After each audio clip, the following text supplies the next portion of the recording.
شامی صاحب دیکھیں یہ جو جماعت ہے انسداد دہشت گردی ایکٹ 1997 کے تحت اب کہنے کہ ریفرنس بھیجا جائے گا سپریم کورٹ. یہ جماعت جو ہے یہ پہلے اس کا نام تھا لبیک یا رسول اللہ. بالکل. اور یہ جو توہین رسالت کے جو معاملات تھے ان کے حوالے سے اور ان مقدمات کے حوالے سے یہ وجود میں آئی تھی. ٹھیک. اور اس کا کہنا یہ تھا کہ جو گستاخان رسول ہیں ان کو کیفر کردار تک اس نے پہنچانا ہے. ٹھیک ہے. اور جو ہمارے گورنر تھے پنجاب کے تاثیر صاحب سلمان تاثیر ان کو ان کے ایک محافظ نے گارڈ نے نشانہ بنایا تھا یہ الزام لگا کے کہ انہوں نے ایک جو بلیسفیمی کی ملزمہ تھی اس کو سپورٹ کیا ہے اور مبینہ طور پہ اس قانون کو کالا قانون قرار دیا. بہرحال جو انہوں نے کہا تھا کہ نہیں ایسا اس پر پھر جو پھانسی کی سزا ہوئی ان کے قاتل کو ممتاز قادری کو اس حوالے سے یہ جماعت جو ہے اس نے طاقت پکڑی اور جو مذہبی جذبات ہیں عام لوگوں کے ان کو اس نے اپنی طاقت کا ذریعہ بنایا. ٹھیک ہے. اور ممتاز قادری کا بہت بڑا جنازہ ہوا پھر ان کا مزار جو ہے تعمیر کرایا انہوں نے. تو یہ علامہ خادم حسین رضوی جو تھے ایک عالم دین تھے جو ایک حادثے میں ان کو چوٹ لگی تھی تو وہ ویل چیئر پہ تھے اور چل نہیں سکتے تھے لیکن بڑے قادر الکلام تھے. فارسی زبان پر عربی پر اردو پر بڑی دسترس تھی ان کی. کلام اقبال کے حافظ تھے اور بڑی عمدہ گفتگو کرتے تھے اور وہ اس کے یعنی بانی امیر تھے. صحیح. اور اب وہ تو کورونا کے دوران رخصت ہو گئے. اب ان کے بیٹے جو ہیں سعد رضوی وہ اس کے امیر ہیں اور ان کے چھوٹے بھائی جو انس ہیں وہ ان کے معاون ہیں. ٹھیک. اب یہ 1 اگست 2015 کو یہ قائم ہوئی جماعت. اب جب سے یہ قائم ہوئی ہے دھرنے مظاہرے یعنی اس کا ایک ٹریڈ مارک یہ ہو گیا ہے. ٹھیک. اور دھرنے دینا اور پھر یہ بھی کہا جاتا ہے کہ مختلف جو ادارے ہیں ان کا اعلی کار بن کر اس نے سیاسی حکومتوں کو دباؤ ان پر بڑھایا ان کو بلیک میل کیا. ان کو ڈی اسٹیبلائز کیا.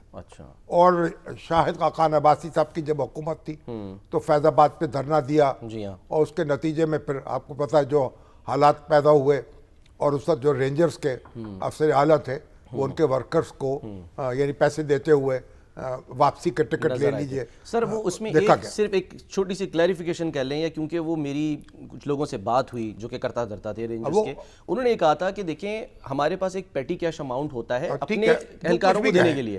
وہ اتفاق ایسا ہوا تھا کہ اس وقت ایک گاڑی آئی جو کہ لے کر آ گئی ان کارکنان کو جن کی رہائی ہوئی تھی اور وہ آئے کے کہنے لگے کہ جی اب ہم واپس کیسے جائیں گے. تو انہوں نے کہا چلیں یہ کیش ہم اپنے رینجرز اہلکاروں کو نہیں دیتے یا آپ کو دے دیتے ہیں. یہ وکیل صفائی بنے نا آپ ان کے. نہیں صرف ان کا کیا تعلق تھا اس بات سے کہ وہ پیٹی کیش لے کے آئی اور لوگوں میں کیش تسلیم کر کیش ہو گیا کیمرے میں. بہرحال اب مسئلہ یہ ہے کہ یہ جماعت جو ہے اب اس نے مسلم لیگ نون کی حکومت کو ڈیسٹیبلائز کیا. اس کے بعد اس نے پھر عمران خان کی حکومت کو ڈیسٹیبلائز کیا.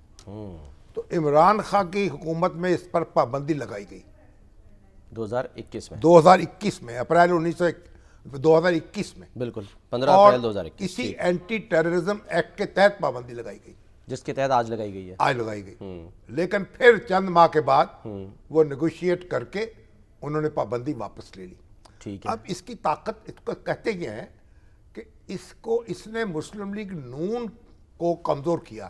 اس کا ووٹ بینک تھا مسلم لیگ نون کا اس کو متاثر کیا. اب آپ دیکھیں کہ 2024 کے انتخابات میں اس نے 29 لاکھ ووٹ حاصل کیے. جی ہاں. اور پنجاب میں جو ووٹ حاصل کیے وہ 25 لاکھ تھے. بالکل 24,20,000. بالکل نا. اور اب اس میں اور یہ سندھ میں بھی سر گیلپ کا جو سروے ہے اس کے مطابق 2013 کے جو انتخابات تھے نا ان میں جو ان کے ووٹرز تھے نا 46% ووٹرز وہ تھے جو اس سے پہلے مسلم لیگ نون کو ووٹ دیا کرتے تھے 46%. 46%. ٹھیک ہے.